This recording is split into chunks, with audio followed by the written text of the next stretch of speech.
घर बनाते समय सबसे ज़्यादा पैसा और सबसे ज़्यादा धोखा अगर किसी एक चीज़ में होता है, तो वो है टाइल्स। क्योंकि देखने में सभी टाइल्स सेम लगती है, लेकिन क्वालिटी में, स्ट्रेंथ में और लाइफ में हर टाइल्स अलग-अलग होती है। आज के इस 8 मिनट की वीडियो में मैं आपको टाइल्स के बारे में पूरी जानकारी देने वाला हूँ, जो आपको सही राह दिखाएँगी कि कौन-सा टाइल्स कैसे खरीदना चाहिए, हॉल के लिए कौन-सा टाइल्स होना चाहिए, बेडरूम के लिए कौन-सा टाइल्स होना चाहिए और किसी भी दुकानदार से आप बेवकूफ़ ना बने, इसके बारे में भी मैं आपको कुछ पॉइंट्स बताने वाला हूँ। अगर वो पॉइंट आपने अच्छे तरीके से समझ लिया, तो आप कभी भी अपने आगे आने वाली ज़िंदगी में कभी भी आप बेवकूफ़ नहीं बनोगे टाइल्स खरीदते समय। तो ये वीडियो में मैं आपको कुछ पॉइंट्स बताने वाला हूँ, जो 2026 में आपको ज़रूर काम आएँगे, अगर आप आपका खुद का मकान बनवा रहे हो या आप कभी मार्केट में टाइल्स परचेज़ करने के लिए जाने वाले हो। तो ये वीडियो अंत तक पूरा देखिए। ये वीडियो में आपको पूरा टाइल्स का जानकारी मिलेगा। सबसे पहले अभी हम जानते हैं टाइल्स के कितने टाइप्स होते हैं। टाइल्स के 2 टाइप्स होते हैं। सबसे पहला टाइप आता है हमारा सिरेमिक टाइल्स और दूसरा हमारा आता है विट्रिफाइड टाइल्स। सबसे पहले समझते हैं कि टाइल्स में सिरेमिक टाइल्स क्या होता है और उसे कहाँ पे लगाना चाहिए। सिरेमिक टाइल्स हम मोस्टली वॉल के लिए यूज़ करते हैं, क्योंकि ये फ्लोर में यूज़ करने के लिए वीक होती है और फ्लोर में अगर यूज़ करना है तो ये रिस्की हो जाती है। आपका ये टाइल्स जल्दी से डैमेज हो सकता है, इसीलिए हम सिरेमिक टाइल्स कभी भी फ्लोर में नहीं यूज़ करते। इसे हमें वॉल में ही यूज़ करना चाहिए।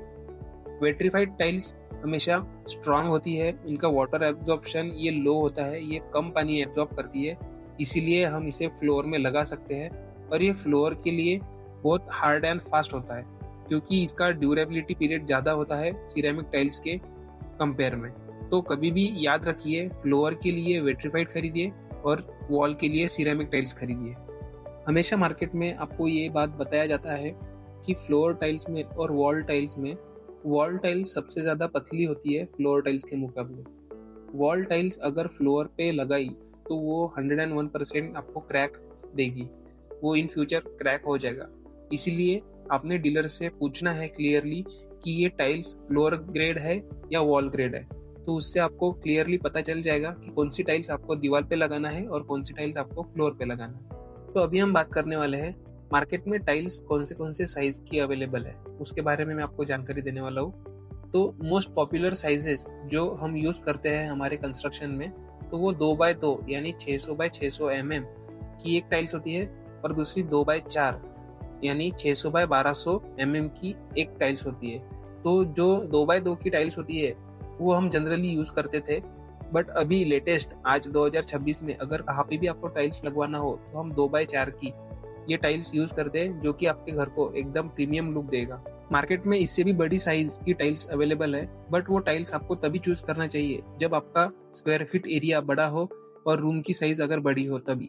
और इससे भी ज़्यादा आपको एक ध्यान और रखना है कि आपके पास अगर एक वेल स्किल्ड लेबर हो, यानी अच्छा कारागिर हो, तभी आपको वो टाइल्स लगाना चाहिए। अदरवाइज वो टाइल्स खराब कर देगा और उसके कोने ऊपर आने के चांसेस बहुत ज़्यादा बढ़ जाते हैं।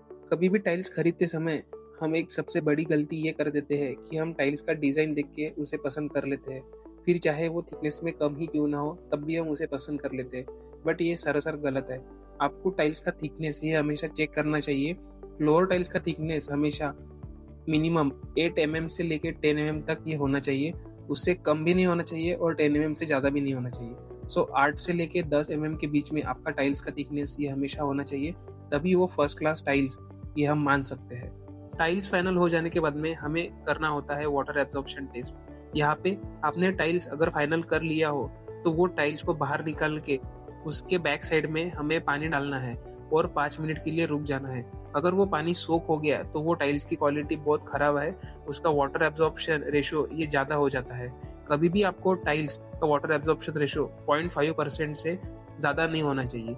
अगर ये 0.5% से कम रहा तो वो टाइल्स अच्छी हो जाती है। अगर 0.5% से ज़्यादा उसने पानी एब्जॉर्ब कर लिया तो वो टाइल्स आपको कभी भी नहीं लेना चाहिए, वो एकदम पुअर क्वालिटी की हो जाती है। तो अभी हम बात करने वाले हैं anti skid tiles, glossy tiles और मैट फिनिश टाइल्स, आपको ये कहाँ पर यूज़ करना चाहिए। देखिए दोस्तों, सबसे पहले हम जान लेते हैं ग्लॉसी टाइल्स देखने में बहुत अच्छी होती है, लेकिन बाथरूम के लिए और टॉयलेट के लिए बहुत ज़्यादा डेंजरस हो जाती है। इसीलिए आपने हमेशा बाथरूम में और टॉयलेट में एंटी स्किड टाइल्स और मैट फिनिश टाइल्स ही यूज़ करना चाहिए। वैसे ही आप लिविंग रूम में, बेडरूम में, किचन में और बाकी रूम्स में आप ग्लॉसी टाइल्स हमेशा यूज कर सकते हो, उसके लिए कोई दिक्कत नहीं। आजकल के ज़माने में लोग वहाँ पर मैट फिनिश भी यूज कर रहे हैं, तो वो भी चल सकता है। तो अभी हम बात करने वाले हैं batch number and colour scam के बारे में। हाँ दोस्तों, हमेशा 90% लोग यही गलती कर देते हैं कि टाइल्स पसंद आ जाने के बाद में उसका पेमेंट हो जाता है और आराम से घर पे चले जाते हैं और राह देखते हैं कि हमारी नई टाइल्स अभी घर पे आ जाएंगी। दोस्तों, यहाँ पर आपने एक सबसे बड़ी गलती कर दी है। तो चलिए मैं उस गलती को आपको बताता हूँ कि आपने दुकानदार से बैच नंबर नहीं लिख के लिया। बैच नंबर इसलिए लिख के लेना चाहिए क्योंकि हमेशा टाइल्स ये बैचेस में मैन्युफैक्चर होती है। कौन सी बैच की टाइल्स आपने पसंद की है और कौन से बैच का टाइल्स वो दुकानदार आपको भेज रहा है, वो नंबर आपके पास होना चाहिए ताकि आप घर पे आ जाने के बाद में वो नंबर क्रॉस चेक कर सको। क्योंकि अगर एक बार आपने वो बॉक्स फोड़ दिया तो वो टाइल्स रिटर्न नहीं लेता। अगर उसमें गलती से भी दूसरे बैच की टाइल्स अगर आ गई और कलर वेरिएशन रहा और डिजाइन का वेरिएशन रहा तो वो टाइल्स आपको नुकसान कर देगी, क्योंकि आपने उसका बैच नंबर नोट डाउन करके नहीं लिया।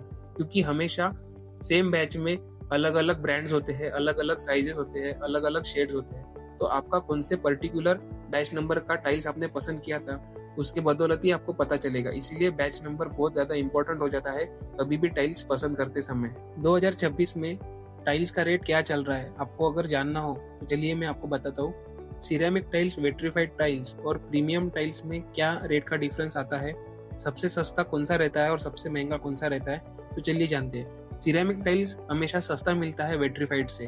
तो सिरेमिक टाइल्स का रेट आ जाता है आपका 30 से लेके 60 रुपए स्क्वायर फीट तक। विट्रीफाइड का आपका रेट आ जाता है 60 रुपए से 150 रुपए तक और प्रीमियम का रेट आ जाता है 150 प्लस। तो ये रेट आपको लगभग ऑल ओवर इंडिया देखने को मिलेगा 2026 में। अभी हम बात करने वाले हैं टाइल्स इंस्टॉल करते समय होने वाले मिस्टेक्स के बारे में।